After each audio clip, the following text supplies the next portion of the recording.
शाम के 7 साढ़े 7 बजे होंगे, पक्का नहीं पता। मैं अपने कमरे में शीशे के सामने बाल बना रही थी। घर में बस मैं थी और मम्मी जी। वो नीचे रसोई में थी और तभी मुझे अपने पीछे से आवाज़ आई, चबाने की आवाज़, जैसे कोई मेरे बिल्कुल पीछे खड़ा होके कुछ खा रहा हो, जल्दी जल्दी, जैसे बहुत भूखा हो। मैं पलटी, कमरा खाली। मैंने शीशे में देखा, कमरा खाली। मैंने सोचा नीचे रसोई से आ रही होगी आवाज़, और उसी पल कमरे में एक बदबू भर गई, जैसे कहीं बहुत पास सड़ा हुआ मांस पड़ा हो। और तभी मुझे अपने पेट में कुछ महसूस हुआ, सांस, किसी की गर्म सांस, नीचे से ऊपर की तरफ, जैसे कोई मेरे पेट में मुंह लगा के सूंघ रहा हो, जैसे जानवर खाने को सूंघता है ना, बिल्कुल वैसे। उसके बाद मुझे बस अपनी चीख याद आई। दोस्तों, ये आवाज़ आर्यन की नहीं है, ये कोमल की आवाज़ है, आर्यन की पत्नी। आर्यन ने जो रिकॉर्डिंग हमें भेजी, उसमें एक ये हिस्सा कोमल ने खुद सुनाया है। और इस हिस्से के आखिर में कोमल सिर्फ इतनी लाइन बोलती है, उसने मुझे नहीं, उसने मेरे बच्चे को सूंघा था।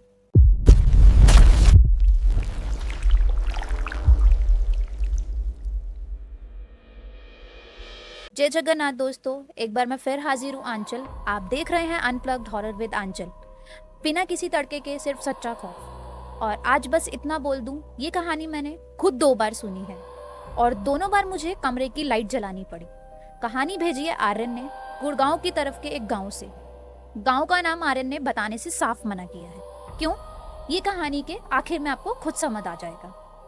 और अपनी रिकॉर्डिंग की पहली ही लाइन में उन्होंने कहा था, आंचल, हमने अपने सपनों का घर बनाया था, आज उस घर पे ताला पड़ा है और हम आज भी होली नहीं खेलते।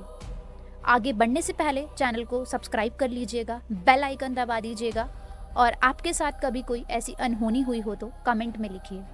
हो सकता है अगली कहानी आपकी हो। तो दोस्तों, सीधा कहानी पे आते हैं। आर्यन 27 साल का, गुड़गांव में आईटी जॉब, रोज गांव से शहर आना जाना।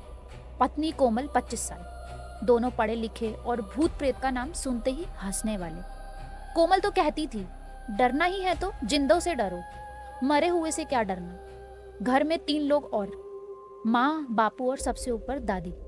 दादी का दिन मंदिर से शुरू होता था, आरती पे खत्म। हाथ में हमेशा माला। बच्चे हंसते तो कहती, हंस लो, एक दिन यही माला काम आएगी। अब इस घर में एक कमी थी। शादी के 4 साल हो गए थे, पर गोद अभी भी सूनी थी। दादी ने व्रत करवाए, धागे बंधवाए, कुछ नहीं हुआ। आखिर आर्यन ने घर वालों से छुपके कोमल का इलाज एक अच्छे डॉक्टर से शुरू करवाया। महीनों दवाइयाँ चली, चोरी छिपे, और एक सुबह कोमल की मुट्ठी में प्रेगनेंसी किट थी। 2 गुलाबी लकीरें। दादी ने इसे अपनी माला की कृपा माना, और इन दोनों ने किसी का भरम तोड़ा नहीं। खुशी तो खुशी होती है ना दोस्तों, वो कहाँ से आई ये कौन पूछता है। इसी खुशी में बापू ने ऐलान कर दिया, तीसरी पीढ़ी आ रही है, अब अपना नया घर बनेगा। जमीन ले ली, दीवारें उठी, और अगली होली तक गांव के किनारे इनका नया घर तैयार खड़ा था। होली से 2 दिन पहले ही गृह प्रवेश रखा गया। आर्यन बताते हैं कि वो उनकी जिंदगी का सबसे अच्छा दिन था। पंडित जी आए, कलश रखा गया, कोमल ने चावल का लोटा गिरा के गृह प्रवेश किया। रिश्तेदार कहते थे, लक्ष्मी 2 रूप में आ रही है इस घर में। दिन भर ढोल, गुलाल, गुजिया की खुशबू। शाम को रिश्तेदारों को छोड़ के आर्यन घर लौटे तो घर की बत्तियां जल रही थी। कहते हैं, मैं 2 मिनट बाहर खड़ा बस उसे देखता रहा। अपना घर, मुझे लगा बस अब जिंदगी सेट है। उस रात नया घर देर से सोया। आर्यन बताते हैं, मैं तो गिरते ही सो गया था, पर रात को किसी पल नींद एक बार टूटी। नीचे आंगन से हल्की सी आवाज आ रही थी, जैसे कोई नाखूनों से सूखी मिट्टी खोद रहा हो, रुक रुक के, पर लगातार। मैंने सोचा, नए घर की पहली रात है, चूहे होंगे। मैंने करवट ली, कोमल के पेट पे हाथ रखा, अंदर हल्की सी हरकत हुई। मैं मुस्कुराया और सो गया। और नीचे आंगन में मिट्टी खोदने की आवाज़ चलती रही। तो दोस्तों, अगले कुछ दिन सब नॉर्मल रहा। माँ ने आंगन में तुलसी लगाई, दादी ने मंदिर वाले कोने में घंटी टांगी, और कोमल कोमल के तो दिन ही बदल गए थे। आर्यन बताते हैं, आंचल दीदी, पुराने घर में उसे नींद की दिक्कत थी, पर यहाँ आते ही वो ऐसी सोती थी जैसे बरसों की थकी हो। कहती, पता नहीं क्यों इस घर में मुझे इतनी अच्छी नींद आती है जितनी जिंदगी में कभी नहीं आई। सुनने में कितनी प्यारी बात लगती है ना। बस आगे सुनिए। पहली चीज हुई आर्यन के साथ। एक रात वो सोने से पहले मेन गेट पे ताला लगाने बाहर जा रहे थे। बताते हैं, आंगन तक पहुंचा ही था कि एक अजीब बदबू आई, तीखी जली हुई सी, पर सिर्फ जली नहीं, जैसे जला हुआ मांस सड़ रहा हो। मैंने सोचा बाहर किसी ने कूड़ा जलाया होगा, पर फिर नजर आंगन के जाली वाले दरवाजे पे गई। जाली के उस पार कोई खड़ा था, एक औरत साड़ी में, बाल खुले, बिल्कुल स्थिर, अंदर देखती हुई। मैंने लाइट जलाई, कोई नहीं, जाली बंद, कुंडी लगी, गली खाली। आर्यन ने खुद को संभाल लिया। नींद में था, परछाई होगी। पढ़े लिखे आदमी के पास हर चीज का जवाब होता है ना दोस्तों।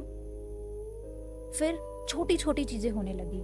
माँ दोपहर में 4 रोटियां बना के ढकती थी, शाम को डिब्बे में 3 मिलती। एक शाम कोमल ने ताजी सब्जी काटी, ऊपर से हरी, अंदर से पूरी सड़ी हुई, काले कीड़े रेंगते हुए।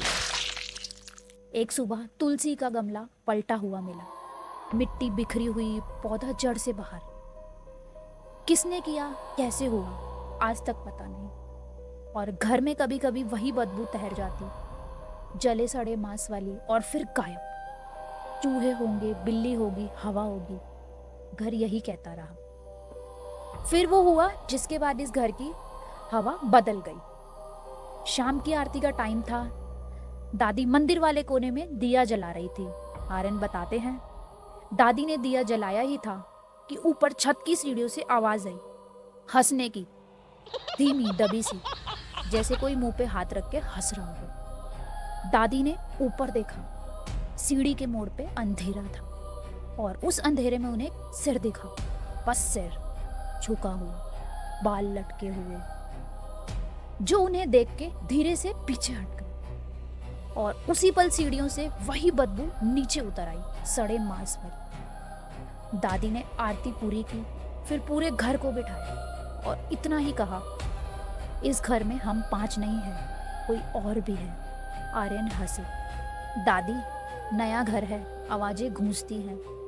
बापू ने भी साथ दिया। वहम है माँ, इतना पैसा लगा के घर बनाया है, उसमें भूत मत बसाओ। माँ चुप रही। रोटियों का हिसाब उनके अलावा किसी ने रखा ही नहीं था। उस रात दादी देर रात तक माला फेरती रही। खिड़की से आंगन दिखता था और चूल्हे के पास अंधेरे में उन्हें मिट्टी में कुछ हिलता देखा। पहले लगा कोई कुत्ता है, जमीन सूंघ रहा है, पर फिर उन्होंने देखा, जब तक माला चलती रही वो चीज मिट्टी खोदती रही, और जिस पल दादी की उंगलियां रुकी वो भी रुक गई एकदम, जैसे उसे पता चल गया हो कि ऊपर से कोई देख रहा है। दादी ने पर्दा खींच दिया और सुबह तक माला नहीं रुकी।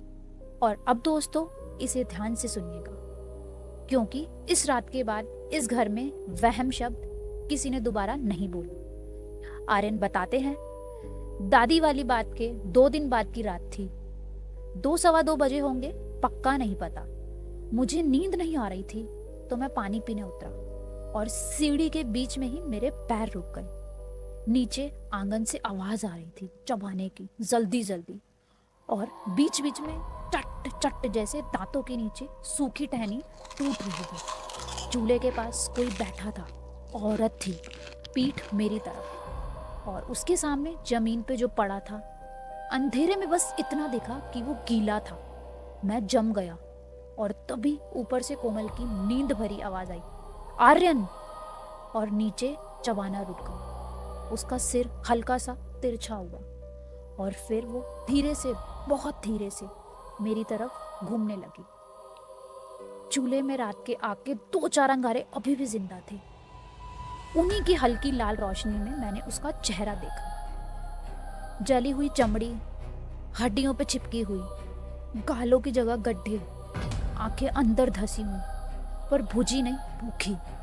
वो मुझे देख के हंसी, वही धीमी दबी हंसी जो दादी ने सीढ़ियों पे सुनी थी। और जब वो हंसी ना दोस्तों, उसके दांतों के बीच में से मिट्टी झड़ी और वो बदबू जो हफ्तों से इस घर में तैर रही थी, उस रात मुझे समझ आ गया कहाँ से आती थी। उससे, उसकी जली सड़ी हुई चमड़ी से। मैं नहीं जानता मैं ऊपर कैसे पहुंचा, बस इतना याद है कि कुंडी लगा के सुबह तक दरवाजे के टेक लगा के बैठा रहा और नीचे से थोड़ी देर बाद चबाने की आवाज फिर शुरू हो गई थी। सोचिए दोस्तों, जो आदमी जिंदगी भर भूतों पे हंसता आया, वो अपने ही दरवाजे से टेक लगा के कांप रहा था। सुबह आर्यन ने बापू के सामने सब रख दिया। जाली वाली औरत, दादी का सिर वाला साया, रोटियां और अपनी रात। आर्यन कहते हैं, मैंने जिंदगी में पहली बार बापू को चुप देखा। उनका चेहरा उतर गया। एक पल को लगा कुछ कहने वाले हैं, पर फिर बस इतना बोले। मंदिर के पुरोहित जी को फोन लगा। पुरोहित जी गांव के सबसे पुराने आदमियों में से थे। सब सुन के बोले, पहले ये पक्का करते हैं कि घर में सच में कुछ है या डर बोल रहा है। शनिवार की रात आंगन के उस कोने में जहां सबसे ज्यादा होता है, एक पानी वाला नारियल रख देना, पास में सरसों के तेल का दिया। रात में कोई आंगन में नहीं जाएगा। इतवार की सुबह नारियल फोड़ना। पानी मीठा निकला तो वहम है, और अगर कुछ और निकला तो मुझे खबर करना। शनिवार आया। सूरज डूबने से पहले बापू ने चूल्हे वाले कोने पे नारियल रखा, दिया जलाया, और उस रात घर में कोई नहीं सोया। पांचों एक कमरे में, खिड़की से आंगन पे नजर। आर्यन बताते हैं 11 बजे तक सब ठीक था। फिर 12 के आसपास हवा बंद हो गई। पेड़ का एक पत्ता तक नहीं हिल रहा था, और वो दिया 3 बार बुझा और हर बार अपने आप फिर जल गया। तीसरी बार के बाद अंधेरे में आंगन में आवाज आई, पानी की, जैसे कोई बहुत प्यासा घुट घुट पी रहा हो। दादी की माला पूरी रात चलती रही। सुबह पूरा घर आंगन में जमा हुआ। नारियल अपनी जगह से 1 इंच नहीं हिला था, पर दिए के चारों तरफ मिट्टी के लंबे निशान थे, उंगलियों के। बापू ने कांपते हाथ से नारियल फोड़ा। आर्यन कहते हैं वो आवाज आज तक याद है। नारियल फूटा और उसमें से जो निकला वो पानी नहीं था, काला, गाढ़ा, सड़ा हुआ, और बदबू ऐसी कि माँ ने उल्टी कर दी। वही बदबू सड़े मांस वाली, और अंदर की मलाई ऐसी लग रही थी जैसे किसी ने उसे अंदर से खा लिया। दादी ने बापू की तरफ देखा और बस इतना कहा, अभी भी वहम बोलेगा। अब सोचो दोस्तों, जो चीज बंद नारियल के अंदर का पानी पी गई, वो घर के अंदर वालों के साथ क्या क्या कर सकती थी। और वैसे आपके घर में कभी पूजा का नारियल सड़ा निकला है? कमेंट में जरूर बताना। उसी वक्त फैसला हुआ, घर छोड़ना है। पुराने घर वापस चलेंगे। माँ ने दोपहर में बक्से निकाल लिए, और तभी वो हुआ जिसकी किसी को भी उम्मीद नहीं थी। कोमल ने मना कर दिया। आर्यन बताते हैं वो खुद दरवाजे पे खड़ी थी, बोली, कोई नहीं जाएगा। आवाज उसकी थी, पर लहजा नहीं। इतना ठंडा लहजा मैंने 4 साल में कभी नहीं सुना था। माँ ने समझाया, बेटा तेरी और बच्चे की खातिर ही तो जा रहे हैं। कोमल 1 सेकंड चुप रही, फिर मुस्कुराई। माँ, ये मेरा घर है, मैं अपना घर छोड़ के कहीं नहीं जाऊंगी। और फिर उसने पेट में हाथ रखा और धीरे से बोली, हम कहीं नहीं जाएंगे। उस हम पे दोस्तों, आर्यन कहते हैं मेरे रोंगटे खड़े हो गए। घर वाले एक दूसरे का मुंह देखते रहे। 4 महीने की प्रेग्नेंट बहू ना जबरदस्ती कर सकते थे, ना अकेला छोड़ सकते थे। बक्से उसी शाम वापस अंदर आ गए, और उस रात से घर में एक अनकहा नियम बन गया। कोमल अकेली नहीं रहेगी, कभी नहीं। माँ उसके साथ सोने लगी। आर्यन ने घर से काम लेना शुरू कर दिया, और उसी दिन से माँ ने एक काम शुरू कर दिया। शाम ढलते ही पूरे घर में गंगा जल छिड़कती, और फिर ऊंची आवाज में हनुमान चालीसा और बजरंग बाण का पाठ करती। ये बताते हैं बक्से वापस अंदर आने वाली उसी रात बरामदे में बापू आर्यन के पास आके बैठे। बहुत देर चुप रहे, फिर कांपती आवाज में बोले, बेटा ये जमीन आधे दाम में मिली थी। पूरा गांव जानता था, कोई खरीदता नहीं था। रामधन ताऊ खुद चल के आए थे। बोले थे, जग्गू उस टुकड़े पे घर मत बना। वहाँ गांव बरसों से होलिका जलाता आया है और वो जगह ऐसे ही नहीं चुनी गई। कुछ है वहाँ जिसके ऊपर हर साल आग जरूरी है। और मैंने ताऊ का मजाक उड़ाया था। मैंने कहा था 21वीं सदी है ताऊ, और मेरे पत्थर जैसे बापू आर्यन कहते हैं बच्चों की तरह रो पड़े। अगली सुबह दादी ने फैसला सुना दिया। अब एक ही दरवाजा बचा है, अपनी कुल देवी का, शीतला माता का। पुराने शीतला मंदिर के पंडित जी को दादी बरसों से जानती थी। बापू भागे गए पर मंदिर पे ताला था। बसोड़े का टाइम था। पंडित जी 7 गांव की माता पूजा पे निकले हुए थे। बापू ने पास की दुकान से नंबर लिया और वहीं से फोन लगाया। पंडित जी ने सब सुना और बोले, चौथे दिन पहुंच जाऊंगा, पर तब तक घर मत छोड़ना। वो बहू से जुड़ चुकी है, तुम जहां जाओगे वो साथ आएगी, और फिर उसे बांधने की जगह भी हाथ से निकल जाएगी। जो करना है वहीं करना है जहां वो है। 4 दिन दोस्तों, और इसे ध्यान से सुनिएगा। उसे भी पता था कि कौन आ रहा है। जैसे जैसे दिन पास आते गए वो और बेचैन होती गई। पहली ही रात शाम को आर्यन कोमल के लिए दूध लेकर ऊपर गए। बताते हैं दरवाजा आधा खुला था। कोमल खिड़की के पास बैठी थी, पीठ किए, और वो अपने पेट को थपकी दे रही थी। थप थप थप, जैसे माएँ अपने बच्चे को सुलाती हैं। मैं मुस्कुराया, फिर सुना वो कुछ बोल रही थी फुसफुसा के। मैं 2 कदम और गया और वो आवाज कोमल की आवाज नहीं थी। भारी थी, सूखी थी, बूढ़ी थी, और वो मेरे बच्चे से बात कर रही थी। जल्दी आ जा, बाहर आ जा, कब से इंतजार है, मुझे भूख लगी है। और थपकी देते देते उसकी उंगलियां मुड़ने लगी और नाखून उसके अपने पेट में धंसने लगे। मेरे हाथ से गिलास टूट गया। आवाज पे कोमल ने घूम के देखा, बिल्कुल नॉर्मल, हैरान सी। अरे दूध गिरा दिया। उसे कुछ याद ही नहीं था। दोस्तों, दूसरे दिन घर का ध्यान उस तरफ गया जहां बहुत पहले जाना चाहिए। दादी को अचानक भूख लगने लगी थी। वो दादी जो हर व्रत रखती थी, अब रात को चोरी चुपे रसोई में मिलने लगी। माँ ने एक रात उन्हें देखा, अंधेरे में खड़ी, खाली पतीली उंगली से पोंछ पोंछ के चाट रही थी, आंखें बंद, नींद में। जगाया तो हड़बड़ा के बोली, पता नहीं बहू, पेट भरता ही नहीं, और इतना खाने के बाद भी दादी सूखती जा रही थी। चेहरा उतर गया, चूड़ियां कलाई से उतरने लगी। डॉक्टर बोला, उम्र है, इस उम्र में शरीर घटता ही है। आर्यन कहते हैं हम कोमल को बचाने में इतने लगे थे कि हमें दिख ही नहीं रहा। उस घर में एक तरफ कोमल का पेट बढ़ रहा था और दूसरी तरफ दादी खाली होती जा रही थी। दूसरे ही दिन दादी के कहने पे बापू ने फिर फोन लगाया, पंडित जी जितना जल्दी हो सके आ जाइए, अब हर रात कुछ हो रहा है। इस बार पंडित जी की आवाज में चिंता थी। बोले, बेटा, माता की पूजा बीच में छोड़ी नहीं जाती। अधूरी पूजा छोड़ के आया तो जो साथ लाऊंगा वो आशीर्वाद नहीं होगा। बस 2 दिन और सुनो, घर में जो पाठ चल रहा है वो एक शाम भी ना रुके। बापू ने पंडित जी को पाठ के बारे में तो बताया ही नहीं था। तीसरा दिन, वही दिन जो आपने इस कहानी के शुरू में कोमल की जुबानी सुनी। आर्यन को ऑफिस की जरूरी मीटिंग में जाना पड़ा था।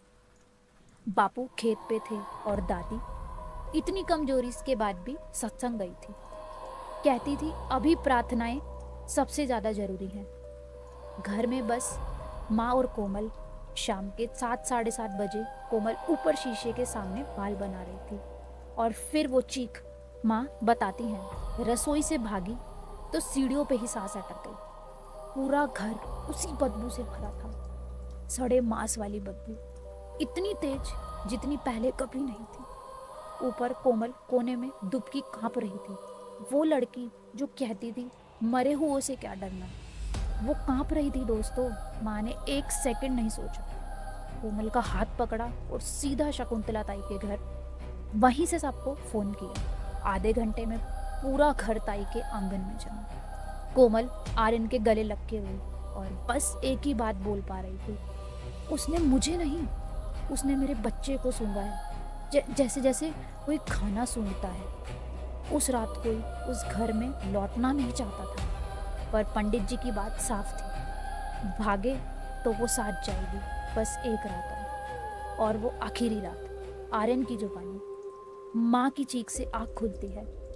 कोमल कमरे में नहीं है, जबकि कुंडी अंदर से लगी है। हम भागते हैं और मैं आंगन की लाइट जलाता हूँ। वो चूल्हे के पास बैठी है, मेरी पत्नी, जमीन में हाथ डाले दोनों हाथों से मिट्टी खोद रही है, इतनी तेजी की नाखून टूट के लटक गए, उंगलियों से खून बह रहा है। और वो हाफ नहीं रही, वो हंस रही है, वही सूखी हंसी। मैं उसे खींचता हूँ। 4 महीने की प्रेग्नेंट कोमल मुझे ऐसे झटका देती है जैसे बच्चा हूँ, और वो बोलती है उसी भारी आवाज में, यहीं हूँ मैं, नीचे, इतने साल से, अब बस थोड़े दिन और फिर दोस्तों कोमल को होश आ गया। वही मिट्टी में बैठे बैठे उसने अपने टूटे नाखून देखे, खून भरे हाथ देखे, अपना खोदा हुआ गड्ढा देखा, और वो चीख के आर्यन से लिपट गई, मुझे ले चलो अभी। वही कोमल जिसने कहा था हम कहीं नहीं जाएंगे, और बापू की थकी हुई आवाज ने जवाब दिया, अब भागने से कुछ नहीं होगा बेटा, सुबह हो रही है, बस चंद घंटे और। सुबह पंडित जी आए, सफेद धोती, शांत चेहरा, हाथ में बस एक थैला। दहलीज पे पैर रखते ही अंदर से कोमल की चीख, इसे वापस भेजो। पंडित जी रुके नहीं, सीधा चूल्हे वाले कोने पे गए, मिट्टी उठा के सूंघी और बापू से पूछा, इस जगह होलिका जलती थी ना? बापू ने सिर हिलाया। पंडित जी बोले, तो सुनो, बहुत साल पहले इस गांव में एक विधवा थी, अकेली। गांव ने उसे डायन कह दिया। फसल सूखी तो उसका नाम, बच्चा बीमार तो उसका नाम, हुक्का पानी बंद, वो भूख से पागल घरों के आगे रोटी मांगती और दरवाजे बंद हो जाते। एक होली की रात वो जली हुई मिली, यहीं, किसी ने संस्कार नहीं किया। डायन का क्या संस्कार कह के यहीं गाड़ दी। पर बेटा, जो भूख से मरा हो, उससे भूखा इस दुनिया में कोई नहीं होता। वो लौटी।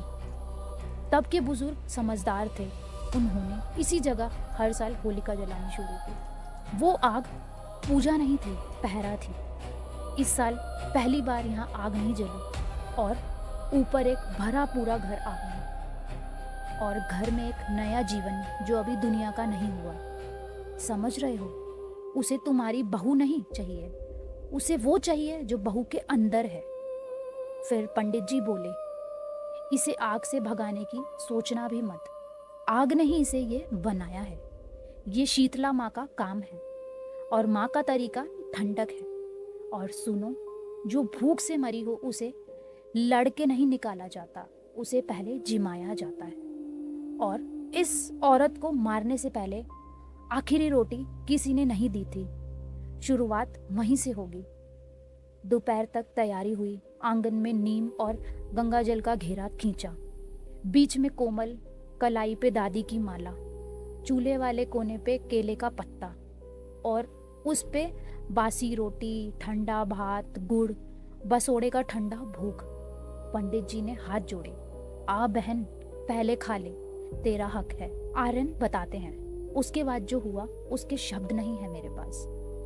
कोमल की पीठ धनुष जैसी मुड़ गई, आंगन बर्फ जैसा ठंडा हो गया, दीवारों पे खुरचने की आवाजें, चौभाने की आवाज, वही हंसी, सब एक साथ चारों तरफ से, और वो आवाज पूरे आंगन में गरजी, मेरा है वो, मेरा।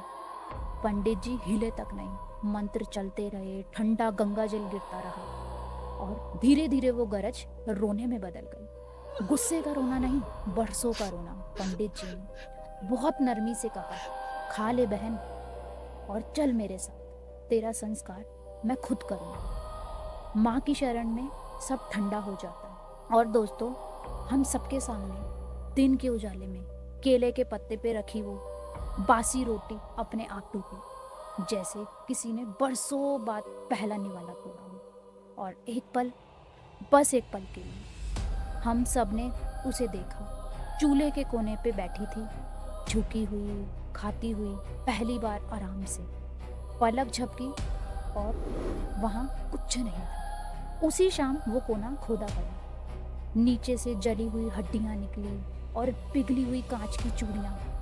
पंडित जी ने पूरे विधि विधान से संस्कार कराया। तर्पण ठंडे जल से, आग से नहीं। और जिस पल आखिरी अंजुली छूटी, पूरे घर से वो बदबू ऐसे निकल गई जैसे किसी ने बरसों बाद खिड़की खोली। बस जाते वक्त पंडित जी ने आर्यन को अलग ले जाके कहा, बहू और बच्चा सुरक्षित है, पर जो वो इस घर से खा चुकी है वो लौटाना मेरे बस में नहीं। कोमल 5 महीने बाद माँ बनी, बेटी हुई, बिल्कुल ठीक, बिल्कुल पूरी। पर उस घर में फिर कोई नहीं सोया। ताला लगा के सब पुराने घर लौट आए। पंडित जी ने एक पैसा नहीं लिया, बस जाते जाते कहा, उस जमीन पे फिर कभी चूल्हा मत जलाना और हर साल वहाँ होलिका जलवाते रहना। पहरा अब रिवाज बन के ही सही चलता रहे। और दादी, दोस्तों, पंडित जी की वो बात सच निकली। दादी की भूख चली गई, पर जो वो ले जा चुकी थी वो कभी नहीं लौटा। दादी बीमार रहने लगी, सूखती गई और बेटी के जन्म से ठीक 20 दिन पहले दादी चली गई। जाते जाते बस एक काम कर गई, कोमल के पेट पे हाथ रखा और बोली, पोती होगी, और उसका नाम भी बता गई। आर्यन की बेटी आज 8 साल की है। नाम वही है जो दादी बता के गई थी, पर वो नाम हम नहीं बताएंगे। कुछ चीजें उस परिवार की अपनी हैं। और रिकॉर्डिंग के आखिर में मैंने आर्यन से एक सवाल पूछा था, आपने वो घर बेच क्यों नहीं दिया? उनका जवाब था, दीदी, जो चीज़ हमने जगाई थी उसका पहरा अब हमारी जिम्मेदारी है। हम आज भी होली नहीं खेलते। होली के दिन हम बस उस गांव जाते हैं और उस खाली प्लॉट पे जलती हुई होलिका के आगे हाथ जोड़ के खड़े रहते हैं। और अब आप समझ गए होंगे दोस्तों कि गांव का नाम क्यों नहीं बताया। वो परिवार नहीं चाहता कि कोई उस जगह पे तमाशा बनाने पहुंच जाए। तो दोस्तों, ये थी आर्यन के परिवार की कहानी। सीख बस दो, बुजुर्ग जब रोकें तो रुक कर जरूर सुनना और अपने दरवाजे से किसी भूखे को कभी खाली मत लौटाना। क्या पता वो भूख किस किस जन्म तक साथ चले। और कमेंट में ज़रूर बताइएगा, आपके गांव में होलिका हमेशा एक ही जगह जलती है ना? पूछिएगा ज़रूर, जवाब शायद आपको हिला दे। चैनल को सब्सक्राइब करना मत भूलिए। मिलते हैं अगले किस्से में, तब तक के लिए अपना ख्याल रखिए। जय जगन्नाथ।